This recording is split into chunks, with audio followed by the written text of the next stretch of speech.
Richard II.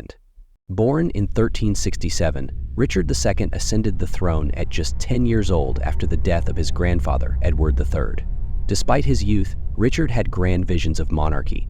He was married twice, first to Anne of Bohemia, a political alliance that ended with her death in 1394.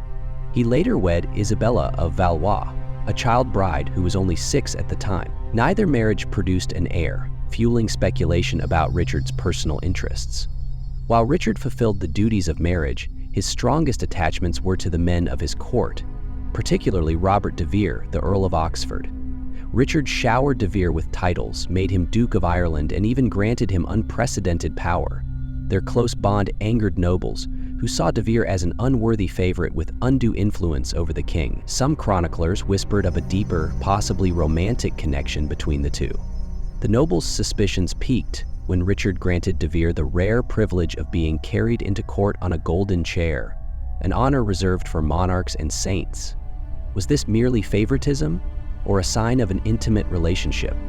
The Lords Appellant, a group of rebellious nobles, sought to curb Richard's authority and remove de Vere. In 1387, they forced the king's beloved companion into exile. Richard's grief was palpable, and after de Vere's death in 1392, he reportedly never recovered from the loss. To understand Richard's possible homosexuality, we must consider the medieval view of same-sex relationships. While the church condemned sodomy, close male friendships and displays of affection were common in medieval courts. However, explicit homosexual relationships were risky and could be used as political weapons against rulers. Chroniclers like Thomas Walsingham implied that Richard's affections were inappropriate, but it's unclear whether these claims were based on truth or political slander. As Richard grew more autocratic, his enemies multiplied. In 1399, his cousin Henry Bolingbroke seized the throne, deposing Richard and imprisoning him in Pontefract Castle. Some believe that Richard's favoritism toward de Vere and other male courtiers contributed to his downfall, as it alienated the powerful nobles who resented his rule. Richard died in captivity, likely starved to death. Edward II. Born in 1284, Edward was the son of the mighty warrior King Edward I, but unlike his father, Edward II was more interested in leisure, music, and personal relationships than war and governance. In 1308, he married Isabella of France, known as the She-Wolf of France. Their marriage was politically arranged, but Isabella quickly realized she was not her husband's priority. His attention was fixated on another man, Piers Gaveston. Edward met Piers Gaveston in his youth, and their bond was immediate and intense. Edward showered him with titles and wealth, even giving him the earldom of Cornwall, an honor usually reserved for royalty. Chroniclers of the time described their relationship as excessively close, with some suggesting romantic or sexual undertones. Edward even ignored his new wife Isabella, spending more time with Gaveston than with his queen. This favoritism enraged England's barons, who saw Gaveston as a power-hungry upstart. The nobles forced Edward to banish Gaveston multiple times, but Edward always found a way to bring him back. Finally, in 1312, the barons took matters into their own hands. Gaveston was captured and brutally executed. Edward was devastated, swearing revenge against those responsible. Edward never fully recovered from Gaveston's death, but another man soon took his place, Hugh Despenser the Younger. Unlike Gaveston, who was charismatic, Despenser was ruthless and power-hungry. He manipulated Edward, seized lands, and terrorized nobles who opposed him. Their relationship was so scandalous that chroniclers claimed Edward's infatuation with Despenser was even stronger than his bond with Gaveston. Meanwhile, Queen Isabella had enough. Neglected and humiliated, she allied with her lover, the powerful noble Roger Mortimer. In 1326, they launched an invasion, capturing Edward and executing Despenser in a horrific public display. Edward was imprisoned, and in 1327 he was forced to abdicate in favor of his son, Edward III. Edward II's fate remains one of history's greatest mysteries. The official story is that he died in Berkeley Castle in September 1327. Some chroniclers claim he was murdered in a particularly gruesome way by having a red-hot poker inserted into his body, symbolizing punishment for sodomy. However, other sources suggest he may have lived in secret exile. Was this execution method historical fact or political slander? The truth remains debated. James I. Born in 1566, James became King of Scotland at just 13 months old after the forced abdication of his mother, Mary, Queen of Scots. He grew up under strict Protestant tutors and was heavily influenced by powerful male mentors. In 1589, James married Anne of Denmark, a political alliance that produced several children, including his successor, Charles I. But despite fulfilling his royal duty, James's strongest attachments were not with his queen, but with a series of male courtiers who held extraordinary influence over him. The first of James's male favorites was Esme Stuart, a French nobleman who arrived in Scotland when James was just 13. James was immediately infatuated, elevating Stuart to the powerful position of Duke of Lennox. Their relationship caused an uproar among the Scottish nobles, who saw Stuart's Catholic influence as a threat. He was eventually forced into exile, leaving James heartbroken. But James's most famous and enduring relationship was with George Villiers, the Duke of Buckingham. Villiers was not only James's closest advisor, but also his most beloved companion. James showered him with gifts, titles, and even referred to him in letters as his sweet child and his husband. Their relationship was so intimate that many at court believed they were lovers. Unlike previous monarchs who kept their affairs discreet, James seemed unconcerned about hiding his affections. He wrote passionate letters to Villiers, describing their bond in romantic terms. In one letter he declared, "I desire only to live in this world for your sake. God bless you, my sweet child and wife, and grant that ye may ever be a comfort to your dear dad and husband." Such words were highly unusual for a king, and contemporary courtiers often commented on James's affections.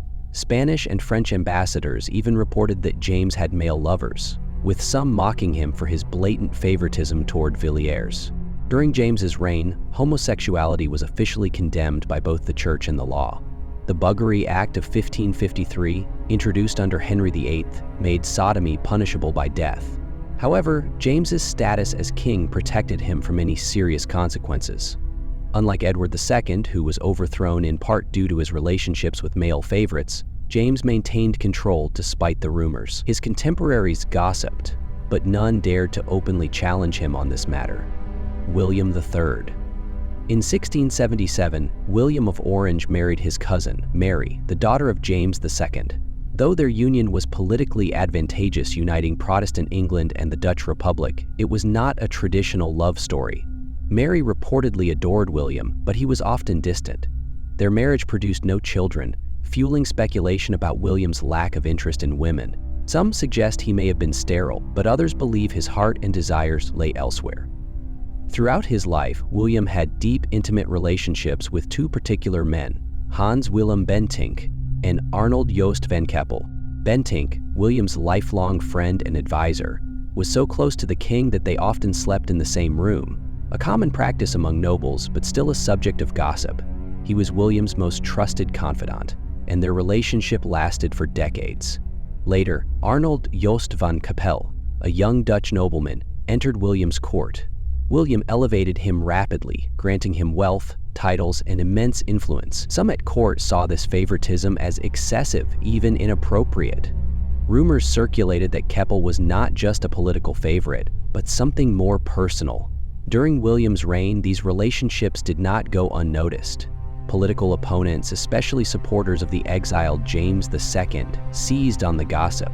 Satirical pamphlets accused William of being too fond of Keppel, and his favoritism was mocked in underground political circles. One prominent critic, Bishop Burnet, remarked on the strange fondness William had for Keppel. Others at court whispered about their close companionship, noting how the king showered Keppel with expensive gifts and kept him constantly by his side. In William's time, homosexuality was not only taboo but also illegal. The Buggery Act of 1553 made sodomy a capital offense. However, there is no direct evidence that William engaged in sexual relationships with his favorites. Only strong implications based on his behavior and the way his contemporaries reacted. Unlike Edward II, whose downfall was partly due to his relationships with male favorites, William maintained his power despite the rumors, largely because his leadership was crucial in securing Protestant rule. Queen Anne. In 1683, Anne married Prince George of Denmark, a match arranged for political stability. Unlike many royal couples, Anne and George were genuinely fond of each other, but their marriage was overshadowed by tragedy. Anne endured at least 17 pregnancies, yet none of her children survived into adulthood. Despite their losses, George remained devoted to her, but there is little historical evidence to suggest passion or romance in their relationship. Some historians argue that Anne's emotional needs were fulfilled elsewhere, in her close relationships with female companions. One of the most significant relationships in Anne's life was with Sarah Churchill, the Duchess of Marlborough. Their bond began in childhood and deepened as they rose to power together. Sarah was Anne's closest confidant, political advisor, and perhaps something more. Sarah wielded enormous influence over Anne, often dictating political decisions and controlling access to the Queen. However, their relationship soured over time as Sarah's ambition and domineering nature clashed with Anne's growing independence. By 1711, Anne had replaced Sarah with another favorite, Abigail Masham. Abigail Masham, a cousin of Sarah Churchill, began as a lady-in-waiting, but soon became Anne's new favorite. Sarah accused Abigail of manipulating the Queen and even suggested their relationship was more than friendship. One account from Sarah claimed that she had caught Anne and Abigail in a compromising situation, writing, "When I came into the bedchamber, I found the Queen with Mrs. Masham, lying upon her bed, her arms around her neck, and kissing her." Whether this was a political attack or a genuine observation remains uncertain, but the shift in Anne's affections led to Sarah's dramatic fall from power. Edward VIII. Before becoming king, Edward was a well-known playboy prince. He was charming, stylish, and had numerous romantic affairs with women, including married socialites. His relationships with women were well documented, but some accounts suggest his interactions with men were equally significant.